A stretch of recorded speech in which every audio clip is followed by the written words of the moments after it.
अस्सलाम वालेकुम स्टूडेंट्स। आज हम डिस्कस करने वाले हैं exercise 1.2 class 10 mathematics federal board. Question number 2 आपके पास क्या है? Show that each pair of complex number are multiplicative inverse of each other.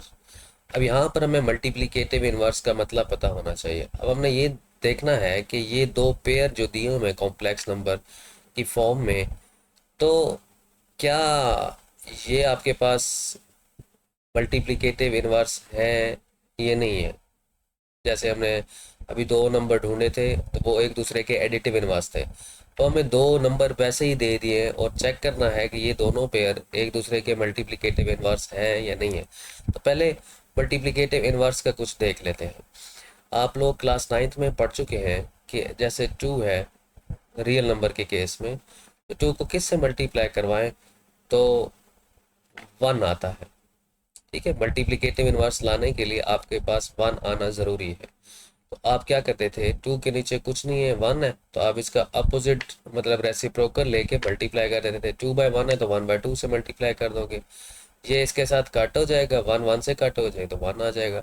तो आप कहते थे कि 1/2 is the multiplicative inverse of 2 and 2 is the multiplicative inverse of 1/2। अगर मैं आपसे 1/3 का मल्टीप्लिकेटिव इनवर्स पूछूं तो आप कहेंगे कि 1/3 को हम 3 से मल्टीप्लाई करें तो 1 आता है। तो हम कहेंगे 3 is the multiplicative inverse of 1/3 and 1/3 is the multiplicative inverse of 3। तो क्या समझ आया मल्टीप्लिकेटिव इनवर्स का, कि अगर कोई से दो नंबर मल्टीप्लाई करके 1 आते हैं तो उसका मतलब होता है कि वो दो नंबर एक दूसरे के मल्टीप्लिकेटिव इनवर्स है। तो अभी हमें जो पार्ट्स गिवन है, ठीक है, दो पेयर्स हमें नंबर्स बता दिए गए हैं, ठीक है, तो उसको हमने चेक करना है कि वो मल्टीप्लिकेटिव इनवर्स है या नहीं है। मतलब अगर 2 और 1/2 आपको गिवन है, आपने चेक करना है कि इन दोनों को मल्टीप्लाई करने से 1 आता है कि नहीं आता। तो 1 अगर आ गया तो हम कहेंगे ये एक दूसरे के मल्टीप्लिकेटिव इनवर्स है। ठीक है, तो यहाँ पर हमें कॉम्प्लेक्स नंबर दिए गए हैं, तो ए पार्ट आपके पास क्या गिवन है ज़रा देखिएगा, 2 + 3 आयोटा, और दूसरा पेयर जो आपको दिया गया that is 2 - 3 iota divided bye 13। अच्छा, अब चेक करते हैं ज़रा। अब 2 + 3 iota multiply by 2 - 3 iota over 13। ठीक है, ये हमने इसको ब्रैकेट में भी क्लोज कर दिया। अब इसके नीचे कुछ नहीं है तो 1 है। अब डिनोमिनेटर डिनोमिनेटर से मल्टीप्लाई होगा और न्यूमरेटर न्यूमरेटर से मल्टीप्लाई होगा। अच्छा, न्यूमरेटर में ऑब्जर्व करें, कुछ ऐसे लिखा हुआ है a + b और a - b। a + b का फार्मूला होता है a² - b²। तो फार्मूला भी बन रहा है, या सिंपल मल्टीप्लिकेशन कर लें जैसे एक्सरसाइज 1.1 में किया करते थे, बात फिर भी ठीक है। तो मैं फार्मूला क्लोज करूँगा, वो ज़्यादा इजी रहेगा, a² - b²। ठीक है, क्योंकि ये लिखा हुआ है a + b और a - b। ठीक है, तो a² - b² आ गया, और डिनोमिनेटर में 13 1 से मल्टीप्लाई होगा तो 13 आ जाएगा। अच्छा, 2 का स्क्वायर होगा 4, माइनस 3 का स्क्वायर 9 हो जाएगा, और आयोटा के ऊपर आ जाएगा स्क्वायर डिवाइडेड बाय 13। अब 4 - 9 आयोटा स्क्वायर की जो वैल्यू होती है दैट इज -1 डिवाइडेड बाय 13। तो यहाँ पर आ जाएगा 4 माइनस माइनस प्लस कर देंगे ये वाला, और ये आ जाएगा 9, तो आ जाएगा 13। तो हमारा आंसर आएगा 13 डिवाइडेड बाय 13। 13 से कैंसिल होगा तो वो आ जाएगा आंसर 1। तो हम कहेंगे yes, these two numbers are multiplicative inverse of each other, क्योंकि इन दोनों को मल्टीप्लाई करने से हमारे पास क्या आ गया, 1 आ गया। क्लियर, बहुत आसान सा क्वेश्चन था जी। नेक्स्ट वन, नेक्स्ट पार्ट आपके पास है that is part number B.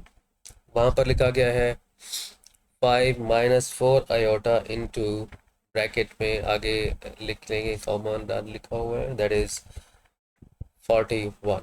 तो अब इसके सोल्यूशन में भी हम ऐसा ही करेंगे, 5 - 4 iota multiply by 5 + 4 iota divided bye 41। तो हम शो करेंगे कि इन दोनों को मल्टीप्लाई करके हमारा आंसर 1 आता है। ऊपर उसी तरह से फार्मूला बन रहा है that is a² - b²। Square divided by 41 को 1 से मल्टीप्लाई करेंगे तो 41 आ जाएगा। अब 5 का स्क्वायर 25 होता है, माइनस 4 का स्क्वायर 16 है, आयोटा स्क्वायर आ जाएगा एंड डिवाइडेड बाय 41। तो यहाँ पर क्या आ जाएगा, 25 माइनस 16, आयोटा स्क्वायर की जो वैल्यू होती है दैट इज -1 ओवर 41। अब यहाँ पर क्या आएगा, 25 माइनस माइनस प्लस हो जाएगा, +16 डिवाइडेड बाय 41। 25 को 16 में प्लस करेंगे तो वो 41 आएगा, ओवर 41 आएगा, 41 से कैंसिल होके 1 आ जाएगा। तो हम कहेंगे yes these two pairs are multiplicative inverse of each other. Next is part number C. Part number C में क्या कहा हुआ है, that is 6 + 8 iota, 3 - 4 iota divided by 50। ठीक है, अब डिनोमिनेटर में तो आयोटा है नहीं, ना इधर है ना इधर है, तो अब इसको थोड़ा सा फिर से मल्टीप्लाई कर लेते हैं। 6 + 8 iota multiply by 3 - 4 iota over 50।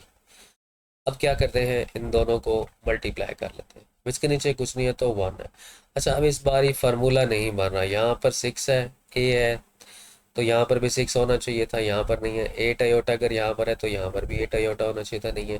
तो यहाँ पर सिंपल मल्टीप्लिकेशन होगी, फिर हम लिखेंगे 6 × 3 - 4 आयोटा। 6 को इसके साथ पहले मल्टीप्लाई करेंगे, फिर +8 आयोटा को इसके साथ मल्टीप्लाई करेंगे, 3 - 4 आयोटा। ठीक है, मतलब एक दफ़ा 6 से मल्टीप्लाई हो गया, एक दफ़ा 8 आयोटा से इसको मल्टीप्लाई कर देंगे, divided by 50 multiply by 1 that is 50। ठीक है, अब इसको बारी बारी मल्टीप्लाई कर लेते हैं। 6 × 3 ज़ा क्या होगा, दैट इज़ 18 आ जाएगा। 6 × 4 ज़ा 24 आयोटा आ जाएगा। 8 को 3 से करेंगे तो क्या आएगा, 8 × 3 ज़ा 24 आयोटा एंड 8 × 4 ज़ा 32 आयोटा डिवाइडेड बाय 50। ठीक है, अब नेक्स्ट स्टेप में क्या होगा, 18, अच्छा इसमें स्क्वायर आएगा, यहाँ पर आयोटा स्क्वायर आएगा। 8 × 4 ज़ा 32, आयोटा को आयोटा से मल्टीप्लाई करके आयोटा स्क्वायर आएगा।